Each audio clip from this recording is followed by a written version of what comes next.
मैंने उसको जब जब देखा लोहा देखा, जलते देखा, तपते देखा, ढलते देखा, गोली जैसे चलते देखा। ये मोटिवेशनल लाइन उन्हीं के लिए कही जाती है जो सफल हो जाते हैं, जो सफल नहीं हो पाते, जो असफल हो जाते हैं, जो किसी चीज़ की तैयारी कर रहे हैं उसमें फेल हो जाते हैं। उनके लिए ये कोई नहीं कहता कि मैंने उसको जब जब देखा लोहा देखा, जलते देखा, तपते देखा, ढलते देखा, गोली जैसे चलते देखा। आज मैं ये बात कह रहा हूँ अपने दोस्तों के लिए। हमारे दरोगा जी अमित हैं, दरोगा जी रोहित बाल्यान हैं, पुष्पेंद्र चौधरी हैं, ये सब वो लोग हैं जिन्हें मैं पर्सनली जानता हूँ। मैंने जब जब देखा यार, इन्हें बेचैन देखा। और भी मेरे बहुत सारे दोस्त हैं जो पहले सेलेक्ट हुए, आर्मी में है, पुलिस में है। मनीष हमारा अवधेश है, हमारा अवधेश मनीष जेल पुलिस में है। सुखराम, पवन, कन्हैया, ये सब आर्मी में है। मैंने जब जब इन लोगों को देखा, कहीं ना कहीं एक बेचैनी इनके अंदर देखी। ये बेचैनी है ना, बेचैनी, आपके अंदर वो दृष्टि होनी चाहिए कि यार तुम बेचैनी देख पाओ। आपको पता चल जाएगा कौन कितना सीरियस है, केवल उसकी बातों से, उसके कामों से, उसकी रेगुलरिटी। आप देखो, रोज़ाना रनिंग करने जा रहा है, रोज़ाना पढ़ने जा रहा है, लाइब्रेरी जा रहा है, उसकी कंटिन्यूटी से, कंसिस्टेंसी से पता चल जाता है कि कितनी बेचैनी इसके अंदर है, किसी चीज़ को लेकर कितना ज़्यादा ये डेडिकेटेड है। ये सारी चीज़ें हमें अपने आसपास दिख जाती हैं, बच्चों में, अपने साथियों में दिख जाती हैं। तो ये देख के आप अपने दोस्त बनाएं। ऐसे दोस्त मत बनाओ यार जो पीठ पीछे आपकी बुराई करते हैं लेकिन आपका सहयोग किसी काम में नहीं कर रहे। मान लीजिए आपको कल लाइब्रेरी जाना है, आपने कहा कि भाई अकेले जाने में मन नहीं लग रहा, कोई साथ होना चाहिए। आपने कोई दोस्त बना लिया, दोस्त आपका ऐसा है कि वो लाइब्रेरी की बजाय आपको कहीं और ही ले जा रहा है। तो ऐसे दोस्तों से बिल्कुल दूर रखना है, दूर रहना है और ना दूर रखना है। ऐसे दोस्त बनाओ जिनके अंदर बेचैनी जिंदा है। ऐसे नहीं कि भाई बेचैनी कैसी, एक दोस्त का फ़ोन आएगा रात को 11 बजे कि भाई नींद नहीं आ रही, यार बहुत बेचैन हूँ यार मैं, नोटिफिकेशन आ गया, तैयारी करनी। अरे भाई तू पूरा दिन सोया था, पूरा दिन जब सोएगा तो रात को नींद कहाँ से आएगी। दोस्त ऐसे होने चाहिए जो पूरा दिन पढ़ाई की है, रनिंग करके आया है, पूरी मेहनत की है, उसके बाद फ़ोन करके कहे कि यार अब भी रात को नींद नहीं आ रही, अब भी मुझे पढ़ना है, कुछ करना है। ये बेचैनी होनी चाहिए तुम्हारे दोस्तों में, तभी सफलता मिलेगी। सफलता केवल हमारे अकेले से नहीं होती, हमारा सर्कल बहुत बड़ा रोल अदा करता है हमारी सफलता में। ये हमेशा ध्यान रखेंगे। और कभी भी डिमोटिवेट तो होना ही नहीं है। ये तो सोचना ही नहीं है कि सिलेक्शन होगा कि नहीं होगा, ये तुम्हारा सोचने का मुद्दा ही नहीं है। आप मुझे एक बात बताओ, सब कहते हैं कि जो भी होता है ईश्वर की मर्जी से होता है, ईश्वर की मर्जी के बिना पत्ता भी नहीं हिलता। तो यही बात आप गांठ बांध लो कि ईश्वर की मर्जी से ही मैं पढ़ रहा हूँ। अगर वो नहीं चाहेगा तो मैं नहीं किताब उठा पाऊँगा। वो चाह रहा है कि मैं पढूँ, इसीलिए मैं पढ़ रहा हूँ। उसकी मर्जी है मुझे पढ़ना। वो चाहता है उस काबिल बनाना, जिस नौकरी की आप तैयारी कर रहे हैं उस नौकरी के काबिल बनाना ईश्वर आपको चाहता है। इसीलिए उसने आपको लगा रखा है पढ़ाई के काम में, तैयारी के काम में लगा रखा है। ये मोटिवेशन लेके अपने साथ चलिए। अगर वो नहीं चाहता कि आपका सिलेक्शन हो तो आप ये काम नहीं कर रहे होते, वो किसी और चीज़ में आपको उलझा देता। तो उस शक्ति को समझिए। प्रकृति ने, ईश्वर ने अगर आपको किसी काम में लगा रखा है तो यही सोच के उसने लगाया होगा आपको कि ये व्यक्ति उस काबिल बने, और जैसे ही काबिल बने इसका सिलेक्शन हो जाए। और इसमें इस बीच रुकना नहीं है। अगर मन लग रहा है पढ़ाई में तो तब तक पढ़ते जाना है जब तक मन लगे। जब पूरी तरह हार जाओ, जब पूरी तरह सारे अटेम्प्ट्स मान लो ख़त्म हो गए, तब दूसरी चीज़ों के बारे में सोचना है। जिस चीज़ में मन लग रहा है, पढ़ने में मन लग रहा है, खूब पढ़ो, दम लगा के पूरा पढ़ो।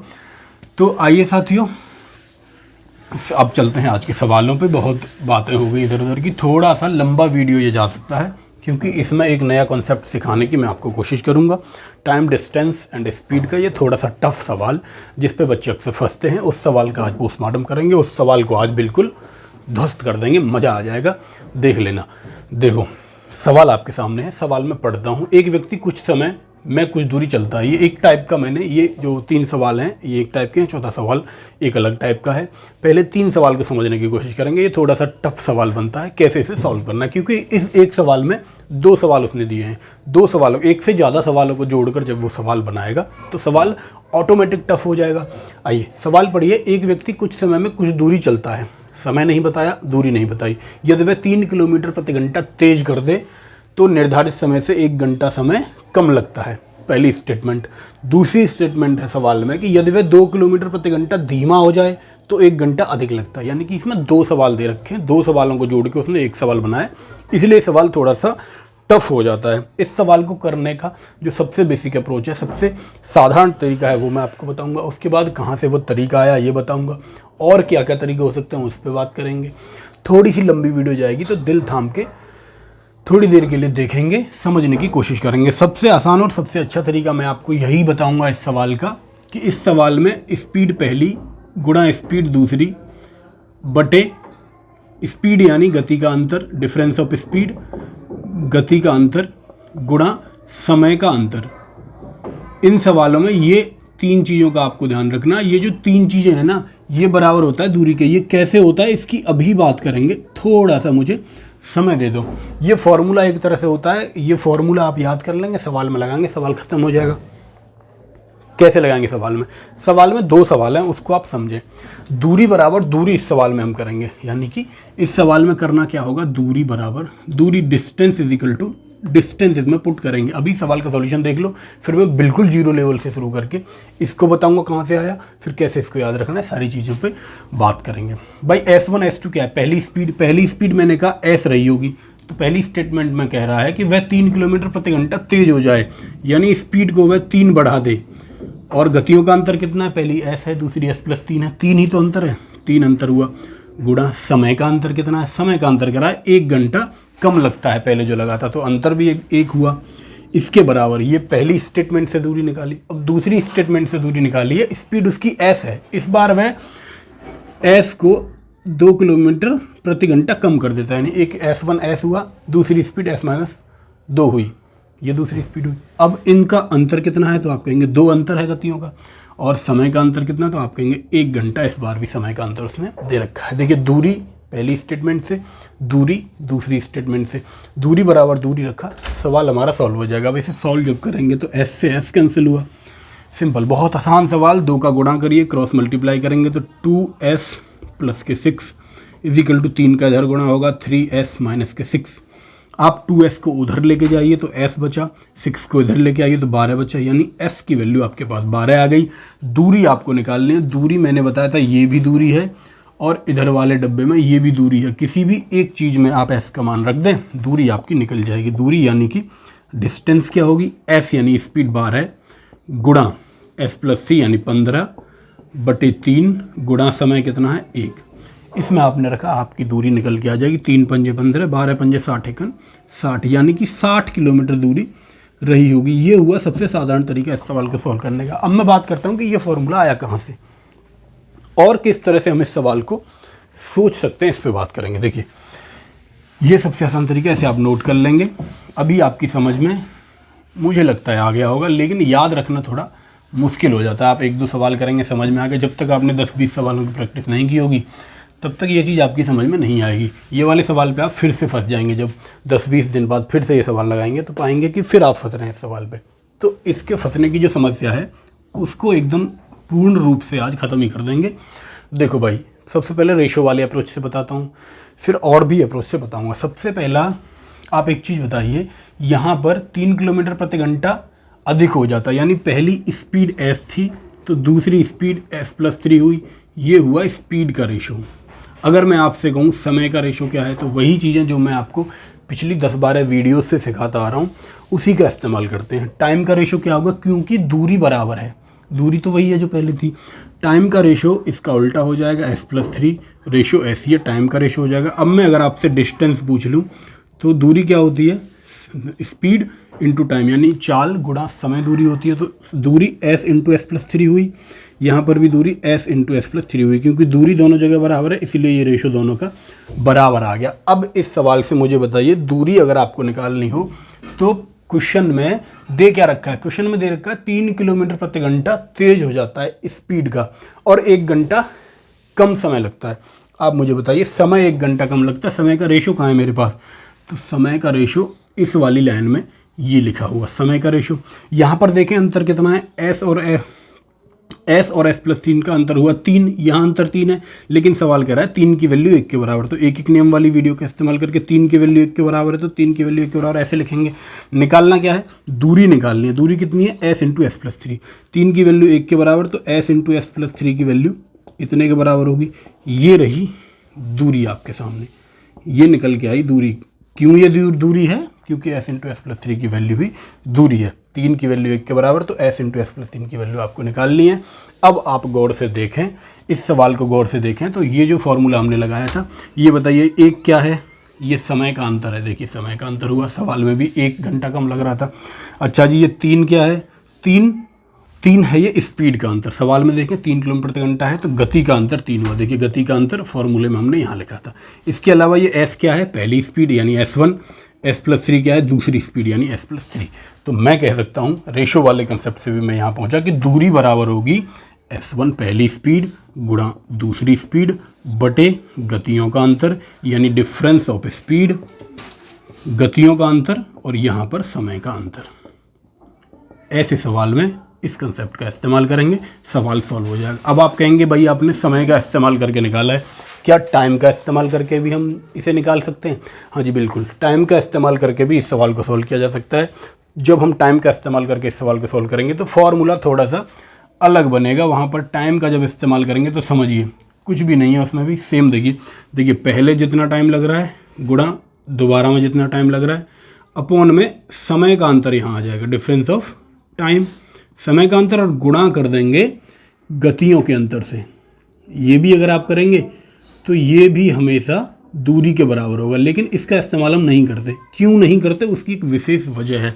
विशेष वजह ये है कि यहाँ तो मान लीजिए इस सवाल में 1 घंटा कम और ज़्यादा दे रखा था, सवाल में क्या कह देगा 30 मिनट कम ज़्यादा कर देगा, 40 मिनट कम ज़्यादा कर देगा। मान लीजिए 40 मिनट कह दिया तो 2/3 हो गया, फ्रैक्शन बना, भिन्न बनते ही हमारा सवाल गड़बड़ा जाएगा, सवाल का उत्तर आ जाएगा लेकिन हमारे स्टेप बढ़ जाएंगे, कैलकुलेशन बढ़ जाएगी। तो उसी से बचने के लिए हम इस चीज़ का इस्तेमाल नहीं करते। इस्तेमाल करके सवाल को सॉल्व किया जा सकता है, सवाल के सॉल्यूशन पर फ़र्क पड़ेगा। इसका इस्तेमाल करेंगे तो समय ज़्यादा लगेगा, इसका इस्तेमाल करके हम समय को बचाएंगे।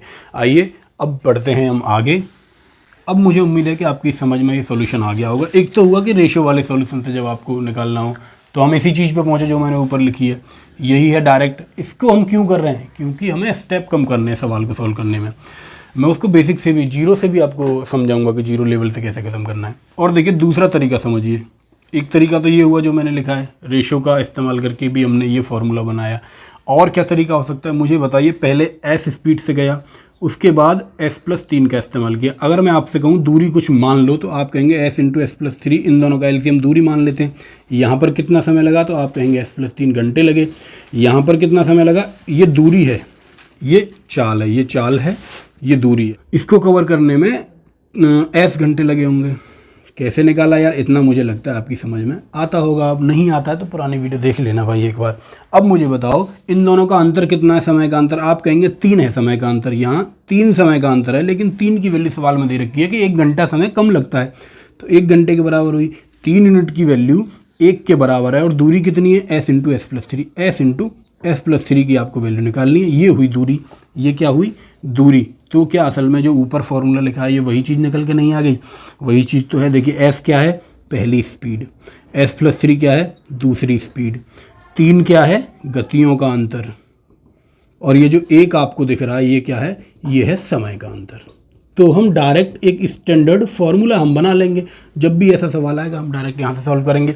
इतना सॉल्यूशन आपको, ये वाले स्टेप आपके कम हो जाएंगे सवाल को सॉल्व करने में, अगर आप केवल इतना ध्यान रखेंगे। और जैसे ही सवाल आएगा आप सीधे वैल्यू रखेंगे और सवाल का उत्तर आपके सामने प्रस्तुत हो जाएगा।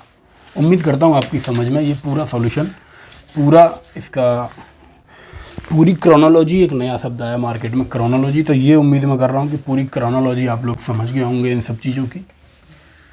चलिए सवाल को फिर से, अब आप समझ ही गए होंगे पूरा सवाल। इस सवाल को फिर से जीरो से, जब आपको फॉर्मूला भी नहीं पता, बेसिक भी नहीं पता, केवल आपको कॉन्सेप्ट पता है, तब इस सवाल को कैसे सॉल्व करना है उस पर अब बात करते हैं। एक व्यक्ति कुछ दूरी चला, तो देखिए पहले s स्पीड से गया, फिर s+3 स्पीड से गया। मैंने कहा s × s+3 उसकी कुल दूरी रही, ये मैंने कुल दूरी मानी। यहाँ उसको लगा s+3 घंटे का समय, और यहाँ आपने देखा यहाँ लगा s घंटे का समय। देखिए यहाँ पर अंतर कितना है, s और s-3 का अंतर 3 है। 3 की वैल्यू सवाल में 1 घंटे के बराबर दे रखी है, यानी 3 की वैल्यू 1 के बराबर हुई। 3 की वैल्यू अगर 1 के बराबर है तो s × s+3 की वैल्यू कितने के बराबर हुई, ये हुई दूरी। पहली दूरी, पहली स्टेटमेंट से दूरी निकाली, इसी तरह दूसरी स्टेटमेंट का इस्तेमाल करके दूरी निकालेंगे। देखिए दूसरी स्टेटमेंट में क्या कह रहा है कि 2 किलोमीटर प्रति घंटा धीरे चले, यानी पहले s से चला अब s-2 से चले। तो मैंने कहा दूरी आप मानिए s × s into S minus two आपने कुल दूरी मानी, तो यहाँ s माइनस टू घंटे का समय लगा, यहाँ s घंटे का समय लगा। सिंपल, आपने देखा अंतर कितना है, दो की वैल्यू सवाल में 1 घंटे के बराबर दे रखी, तो दूरी बराबर दूरी, 2 की वैल्यू 1 के बराबर, तो s into S minus two की वैल्यू कितने के बराबर होगी। ये आपने रखी वैल्यू, आपने s से s को कैंसिल किया, दोनों तरफ 1 है, कैंसिल हो जाएगा। जब आप देखेंगे तो 2s प्लस के 3 बराबर 3s माइनस के 6 हुआ। आप 2s को उधर लेके गए, s बराबर आपको मिला 3 नहीं है, 2s इंटू 6 है, s बराबर आपको मिला 12। 12 को जैसे ही आप इसमें पुट करेंगे, 12 गुणा 15 बटे 3, 3 पंजे 15, 12 पंजे 60 kilometre will be the answer. 60 kilometre का उत्तर आ जाएगा। मैंने 3-4 तरीके से इसको आपको समझाने की कोशिश की है। अब मुझे नहीं लगता इसमें बहुत ज़्यादा समय देने की ज़रूरत है। अब सीधा जो भी सवाल आएगा स्पीड का इस्तेमाल करके ख़त्म कर देंगे सवाल को। देखिए दूसरा सवाल आपके सामने, दूसरे सवाल को पढ़ेंगे और जल्दी से मैं कोशिश करूंगा वीडियो को ख़त्म करें। बहुत सारी बात है, मैंने बहुत ज़्यादा डिटेल में जाकर आपको बता दिया है। अब मुझे नहीं लगता कोई कन्फ्यूजन इसमें बचना चाहिए। एक व्यक्ति एक निश्चित दूरी को निश्चित गति से तय करता है। वह अपनी गति 3 किलोमीटर प्रति घंटा बढ़ा दे। 3 किलोमीटर प्रति घंटा बढ़ाने का मतलब पहले उसकी s थी स्पीड, तो s प्लस 3 रही होगी, s इंटू एस प्लस 3 हुआ। वही फॉर्मूले का इस्तेमाल किया, s इंटू एस प्लस 3, और गतियों का अंतर 3 है क्योंकि एक s है एक s प्लस 3 है, गतियों का अंतर हुआ 3 किलोमीटर प्रति घंटा। उसे 40 मिनट का समय कम लगता है, तो समय का अंतर कितना, 40 मिनट। 40 मिनट को घंटे में लिखेंगे तो 2/3 में लिख सकता हूँ, 40/60, 20 से काटेंगे 2, 3 में आपको मिल जाएगा। 40 मिनट कम समय लगता है। और दूसरी स्टेटमेंट में क्या कह रहा है कि 2 किलोमीटर प्रति घंटा धीमा चले, तो s इंटू एस माइनस 2, ये s1 इंटू एस 2 का पहला, धीमा चले तो 40 मिनट का, देखिए गतियों का अंतर 2, 40 मिनट इस बार से अधिक लग रहा है। अधिक लगेगा कम लगे, इसमें प्लस माइनस की ज़रूरत नहीं है, प्लस माइनस करने की कोई ज़रूरत नहीं, केवल आपको अंतर लिखना है। तो अंतर कितना है, फिर से 2/3 अंतर है। 40/60 जब आप करेंगे घंटे बनाएंगे तो 2/3 बनेगा, 2/3 से 2/3 कैंसिल होगा, s से s कैंसिल होगा। जब आप इसका क्रॉस मल्टीप्लाई करेंगे तो ये बनेगा 2s प्लस के 3 दूनी 6 बराबर 3s माइनस के 3 दूनी 6। आप फिर से वही काम करेंगे, 2s को उधर लेके जाएंगे तो s बराबर फिर से 12 आ जाएगा, 12 आ जाएगा। अब आपको निकालनी है दूरी। दूरी क्या है, ये पूरी वैल्यू दूरी की वैल्यू ही तो है, तो दूरी जब आप निकालेंगे, सवाल में दूरी ही पूछी है ना, हाँ जी दूरी ही पूछी है, तो दूरी s यानी 12, s प्लस 3 यानी कि 15/3 गुणा ये 2/3, इसका भी ध्यान रखना है, अक्सर इसे भूल जाते हैं लोग कि इसका भी गुणा इसमें करना है दूरी निकालने के। 3 पंजे 15, 3 से करता 3 चौके 12, 5 चौक 20 दूनी 40, 40 किलोमीटर होगा इस सवाल का सही जवाब, यानी कि ऑप्शन डी इस सवाल का होगा सही जवाब। अब आप समझ पा रहे होंगे कि कैसे ऐसे सवालों को आप 20 सेकंड में सॉल्व कर पाएंगे एग्जाम में। ये हुआ दूसरा सवाल। अब चलते हैं तीसरे सवाल पर। एक कार एक निश्चित दूरी 4.5 घंटे में तय करती है। यदि उसकी गति 5 किलोमीटर प्रति घंटा बढ़ा दें तो वह निश्चित दूरी तय करने में आधा घंटा समय कम लेती है। कार की धीमी वाली गति आपसे पूछी जा रही है। देखिए एक कार, कोई कार है। देखिए इस सवाल में कुछ भी नहीं है, बहुत आसान सवाल है। सिंपल पुराना जो हमने कंसेप्ट सीखा था रेशो का, स्पीड और टाइम के रेशो से ये सवाल हो जाएगा। कार एक निश्चित दूरी को 4.5 घंटे में तय करती है, यानी पहले उसे 4.5 यानी कि 9/2 घंटे लग रहे थे। यदि उसकी गति को 5 किलोमीटर प्रति घंटा बढ़ा दें, देखिए समय के रेशो से हम गति का रेशो निकालेंगे, उसके बाद सवाल को कैसे सॉल्व करना है देखेंगे। तो वह निश्चित दूरी को आधा घंटा समय कम लगता है निश्चित दूरी को तय करने में। यानी पहले 9/2 घंटे लग रहे थे, यानी 4.5 घंटे लग रहे थे, दूसरी बार में उसे 4 घंटे लग रहे हैं। अब मैं अगर आपसे टाइम का रेशो पूछूं तो आप कहेंगे 9:8, ये टाइम का रेशो हुआ। और अगर आपसे स्पीड का रेशो अगर पूछा जाए तो टाइम के रेशो का उल्टा होता है स्पीड का रेशो। जब दूरी बराबर हो तो 8:9 ये हुआ स्पीड का रेशो। सवाल में क्या दे रखा है, पहले जो स्पीड थी उस बाद में 5 किलोमीटर प्रति घंटा बढ़ा दी, यानी यहाँ पर आपने देख कितना बढ़ाया, 1 बढ़ाया, 1 की वैल्यू 5 के बराबर है। तो धीमी गति पूछ रहा है, धीमी गति यानी कि यहाँ पर स्पीड उसकी कम है। 8 यूनिट की वैल्यू आपको निकालनी है, 1 की वैल्यू 5 के बराबर है, तो 8 की वैल्यू 40 के बराबर होगी, यानी उसकी धीमी वाली गति 40 किलोमीटर प्रति घंटा रही थी। उम्मीद करता हूँ ये सवाल आपकी समझ में बहुत अच्छे से आ गया होगा, और अगर नहीं आया तो मेरे दोस्त शुरू से देख लो। टाइम स्पीड एंड डिस्टेंस की और रेशो की सारी वीडियोस मैंने करवा दी हैं, दोनों चैप्टर बहुत अच्छे से कंप्लीट करवाए हैं, उन्हें जाके देखो, बेनिफिट उठाओ, मज़ा आ जाएगा उसके बाद आपको सवालों को करने में। चौथा सवाल और थोड़ा सा डिफरेंट सवाल को समझने की कोशिश करेंगे। ऐसा सवाल पेपर में बहुत पूछा जाता है और ऐसे सवालों में गलती क्या होती है उस पर बात कर लेते हैं। पी और क्यू P तथा Q एक दूसरे से 27 किलोमीटर की दूरी पर दो बिंदु हैं, एक P है दूसरा Q है, इनके बीच में 27 किलोमीटर की दूरी है। इसे समझ लो, पेपर में ये चित्र बनाने की कोई ज़रूरत आपको नहीं है। दो रेलगाड़ियाँ, एक P से शुरू करती है, दूसरी Q से शुरू करती है। इसकी 24 किलोमीटर प्रति घंटा रफ्तार है, दूसरी की 18 किलोमीटर प्रति घंटा रफ्तार है। और सवाल में जो मेन पॉइंट है उसका ध्यान रखो, एक ही ओर चलना प्रारंभ करते हैं, यानी ये इधर चल रही है तो ये भी इधर चल रही है, दोनों एक ही तरफ चलना प्रारंभ किया। और Q से दूर किसी R बिंदु पर मिलती है, इधर चल रही है तो इधर ही मिलेंगी। मान लीजिए यहाँ कोई बिंदु R है, यहाँ पर वो दोनों मिल गई, मीटिंग पॉइंट बराबर हुआ। इसका मतलब P से जब चली थी तभी Q से चली थी, और दोनों का चलने का स्टार्टिंग पॉइंट सेम है। इसका मतलब हुआ दोनों समान समय के लिए चली हैं, तो समय समान हुआ। जैसे ही समय समान हुआ हमारा सवाल रेशो से हो जाएगा।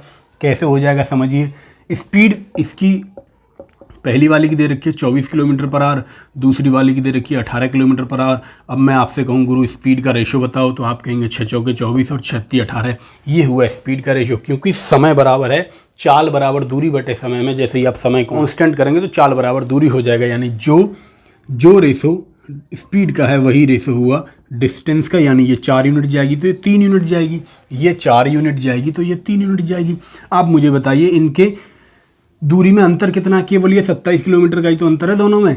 तो आपने देखा ये 1 यूनिट कम चली है, यानी ये 27 किलोमीटर कम चली है। एक की वैल्यू अगर 27 के बराबर है तो आपसे पूछा क्या है सवाल ने पूछा है QR के बीच की दूरी क्या है, यानी यहाँ से यहाँ तक की दूरी QR के बीच की दूरी क्या है, यही तो 3 यूनिट ही तो QR के बीच की दूरी है। तो 1 यूनिट की वैल्यू 27 है, तो 3 यूनिट की वैल्यू 81 किलोमीटर के बराबर होगी। ये रहा इस सवाल का सॉल्यूशन आपके सामने। ऐसे सवालों को सॉल्व करेंगे।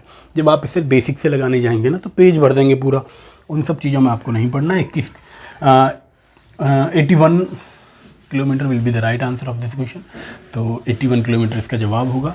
क्लास थोड़ी सी लंबी आज की हो गई होगी, क्योंकि कुछ चीज़ें हमें क्लास में ऐड करनी पड़ती हैं। बच्चों का कहना है कि भाई मोटिवेशन थोड़ा सा दिया करो वीडियो में स्टार्टिंग में, तो मेरा भी ये मानना है कि मोटिवेशन थोड़ा होना चाहिए, ताकि वीडियो की स्टार्टिंग में आपका मूड बन जाए पढ़ाई का, आपके अंदर की आग, अग्नि, बेचैनी शुरू हो जाए। जब तक सीने में आग रहेगी ना तब तक कोई आपको नहीं रोक पाएगा, सब आपसे जलेंगे। और जब सीने की आग ठंडी पड़ी कुछ नहीं कर पाओगे फिर। तो सीने की आग को प्रज्वलित करने के लिए, जलाने के लिए 2 मिनट देने पड़ते हैं वीडियो के स्टार्टिंग में।